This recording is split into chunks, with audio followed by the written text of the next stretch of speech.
अस्सलामु अलैकुम वरहमतुल्लाहि वबरकातुह। नाज़रीन किराम, आज के इस वीडियो में हम सदक़ा के ताल्लुक़ से जानते हैं कि कौन सा सदक़ा अफजल है।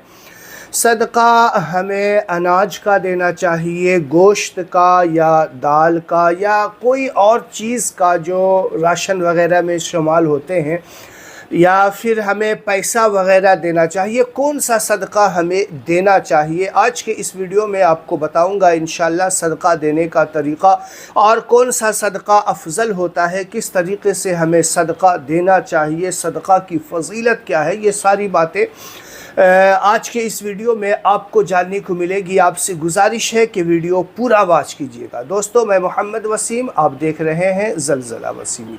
आइए हदीस पाक के ज़रिया मैं आपको समझाऊँ। हज़रत आइशा सिद्दीक़ा रदी अल्लाह ताला अन्हा बयान करती हैं कि सदक़ा बुरी मौत को टाल देता है, सदक़ा रद्दे बला है, यानी बला को टाल दिया करती है। सदक़ा से इंसान की इज़्ज़त में इजाफ़ा हुआ करता है। सदक़ा अल्लाह तबारक व तआला के गज़ब को ठंडा कर दिया करती है। सदक़ा जहन्नम के आग को बुझा दिया करती है। अल्लाहु अकबर। ये है सदक़ा का पावर। जो लोग राह खुदा में ख़र्च करने वाले होते हैं ना, उनकी ताकत का अंदाज़ा कोई नहीं लगा सकता। सदक़ा इतना पावरफुल है, इतना जो है असरदार है कि वो अल्लाह के गज़ब को ठंडा कर दिया करती है, जहन्नम के आग को ठंडा कर दिया करती है। ये है सदक़े का पावर। हज़रत अली रदी अल्लाह ताला अन्हु के पास एक शख्स आया, अर्ज़ करने लगा कि हुज़ूर, घर में बड़ी तंगी है, बड़ी गरीबी आ गई है, आप कोई ऐसा वजीफ़ा हमें बताएं जो हमारे घर में तंगी ख़त्म हो जाए, रोज़गार अच्छा हो जाए और रोज़ी में बरकत हो जाए। हज़रत अली रदी अल्लाह ताला अन्हु ने कहा कि तुम राह खुदा में ख़र्च किया करो। हज़रत अली ने कहा सदका खैरात किया करो। वो शख्स कहने लगा, हुजूर, मैं पहले ही तंगी की शिकायत कर रहा हूँ, अब मेरे पास कोई ऐसी चीज़ नहीं है जो मैं राह खुदा में ख़र्च करूँ, तो फिर आप बताइए कि ये किस तरीक़े से मुमकिन है। हज़रत अली मुस्कुराए और फरमाया, क्या तुम 2 वक्त का खाना खाते हो? कहा खाते हैं। तो कहा कि आप उन्हीं दाने में से, उन्हीं खाने में से एक लुक़मा खाना चींटियों को, मुर्गियों को, चरिंदों परिंद को डाल दिया करो। आपके पास नहीं है 100 रुपये, 200 रुपये, 10 रुपये, 20 रुपये, पैसे नहीं है, कोई बात नहीं। आपको 2 वक्त की रोटी, अगर 2 वक्त का खाना या 1 वक्त का खाना भी अगर नसीब है ना, तो अपने उस खाने में से थोड़ा सा मखलूक खुदा के लिए सदका कर दिया करो। चींटियों के लिए, मुर्गियों के लिए, चरिंदों परिंद के लिए आप थोड़ा सा डाल दिया करो। वो शख्स खुशी खुशी गया और ऐसा ही करने लगा। जब भी खाने के लिए बैठता, पहले थोड़ा सा खाना लेता, बाहर जाकर के चींटियों में, चरिंदों परिंद में छिड़क देता, फिर उसके बाद वो खाना खाता। इस तरीक़े से कई रोज़ उसका मामला चला और घर में इतनी बरकतें आई, इतनी बरकतें आई कि फिर वो हज़ारों लाखों रुपए जो है वो राह खुदा में ख़र्च करने वाला हो गया। अंदाज़ा लगाइए कि हम और आप करते क्या है कि अगर परेशानी तंगी आई ना, तो हम सबसे पहले सदक़े का दरवाज़ा बंद करते हैं, खैरात का दरवाज़ा बंद करते हैं। बाकी ख़र्चे पूरे हैं, कोई दिक्कत नहीं, लेकिन सदक़े वाला जो दरवाज़ा जो हमें उरूज की तरफ लेकर जाए, बुलंदी की तरफ लेकर जाए, वो रास्ता हम सबसे पहले बंद करते हैं। हज़रत अली तो कहते हैं सब गरीबी में सदक़ा देना ये अल्लाह को बहुत पसंद है। मोहताजी में भी अपने हस्बे हैसियत सदक़ा निकाले ना, अल्लाह बहुत खुश होता है और ऐसे लोगों का दिन अल्लाह ताला फिर से फेर दिया करता है। फिर से वो बुलंदी की तरफ जाने लगता है। जो पस्ती में चला गया था ना, गहराई के अंदर जो उसकी उरूज गिर गई थी ना, फिर से वो उरूज की तरफ बढ़ने लगता है सदका की वजह से।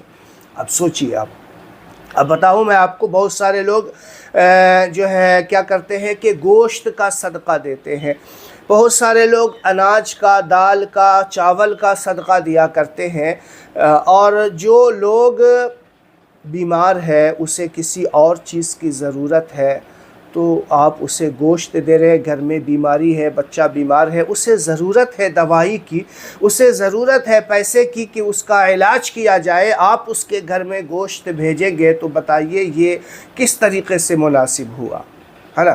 تو جس چیز کی ضرورت ہو وہ چیز دیا جائے، یعنی اللہ کے رسول صلی اللہ علیہ وسلم نے ارشاد فرمایا کہ آپ ایسی چیز انہیں دیں کہ جس کو دیکھ کر کے اس کا دل خوش ہو جائے۔ اگر اس کے گھر میں کوئی بیماری نہیں ہے، غریبی کی وجہ سے گوشت نہیں کھا پایا ہے، تو آپ اس کے گھر میں گوشت بھیجیں۔ لیکن اس کے گھر میں پہلے سے بیماری ہے، کھانا وغیرہ تو ہے لیکن بیماری ہے، اسے علاج کے لیے پیسہ چاہیے، اسے دوائی کے لیے پیسہ چاہیے، اور اس کے گھر میں آپ بھیج رہے ہیں دال ہے، چاول ہے، اناج ہے یا پھر گوشت ہے، تو پھر وہ گوشت کا کیا کرے گا؟ گھر میں تو بچہ بیمار ہے۔ اسی لیے اللہ کے رسول صلی اللہ علیہ وسلم نے ارشاد فرمایا کہ آپ جو ہے حسب حیثیت صدقہ نکالیں، اور سب سے افضل صدقہ کسے کہا گیا ہے؟ سب سے افضل صدقہ اسے کہا گیا کہ ایک بار اللہ کے رسول صلی اللہ علیہ وسلم نے صحابہ کرام سے فرمایا کہ سب سے افضل صدقہ کیا ہے؟ تو صحابہ کرام نے عرض کی یا رسول اللہ سب سے افضل صدقہ یتیموں کو دینا ہے؟ کہا نہیں۔ پھر اللہ کے رسول نے فرمایا سب سے افضل صدقہ کیا ہے؟ صحابہ کرام نے عرض کی یا رسول اللہ یتیم مسکین کو دینا افضل ہے؟ فرمایا نہیں۔ اسی طریقے سے بہت سارا نام لیا گیا۔ اللہ کے رسول نے کہا کہ افضل صدقہ وہ ہے کہ آپ کا رشتہ دار بھی ہو، غریب ہو، حقدار ہو۔ اب دیکھیے اس کے آگے جو فرمایا وہ کمال ہے جو ہمارے اندر کمال پیدا کرنے کی ضرورت ہے۔ کہا آپ کا رشتہ دار ہو، غریب ہو، حقدار بھی ہو، اور آپ سے ناراض بھی چل رہا ہو، آپ سے ناراض بھی چل رہا ہو، اس کے یہاں اس انداز میں صدقہ پہنچایا جائے کہ اسے خبر بھی نہ ہو، تو یہ سب سے افضل صدقہ ہے۔ بہت سارے لوگ ہمارے کیا ہوتا ہے کہ ارے میں اس سے کیوں دوں، اس کی مدد کیوں کروں، وہ تو ہمارے اوپر کیس کیے ہوا بیٹھا ہے، مقدمہ دائر کر دیا تھا، کورٹ کچہری گھسیٹتا رہا، ہمیں ہماری غیبت کرتا ہے، ہماری برائیاں لوگوں کے پاس کرتا ہے، میں کیوں اس کی مدد کروں، وہ جیسا کرے ویسا بھرے۔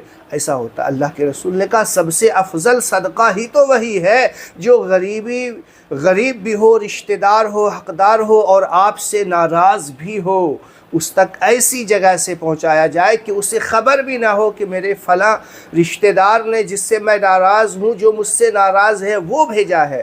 تو اس طریقے کا صدقہ سب سے افضل ہوتا ہے۔ امید ہے باتیں آپ کو سمجھ میں آ گئی ہوگی۔ صدقہ ضرور کیا کریں، کچھ نہ کچھ، اگر نہیں ہے کچھ تو 2 دانہ کھانا ہے، اسی میں سے چینٹیاں وغیرہ جو ہے چرندوں پرند کو ڈال دیا کریں، یہ بھی بہتر صدقہ ہے، بہت افضل صدقہ ہے، یہ بھی راہ خدا میں خرچ کرنا ہے۔ اور بے زبان کو اگر آپ صدقہ دیتے ہیں تو وہ بھی آپ کے لیے دعائیں کرتے ہیں۔ سمجھ میں آ گئی بات؟ انشاءاللہ آپ کو پوری بات سمجھ میں آ گئی ہوگی۔ صدقہ سے کبھی ہاتھ روکنا نہیں ہے، ہمیشہ اللہ کی بارگاہ میں دعا کرتے رہنا چاہیے کہ اے اللہ مجھے دینے والا بنا، لینے والا نہ بنا۔ اس ویڈیو کو صدقہ جاریہ سمجھ کے ضرور شیئر کیجیے گا۔ السلام علیکم ورحمۃ اللہ وبرکاتہ۔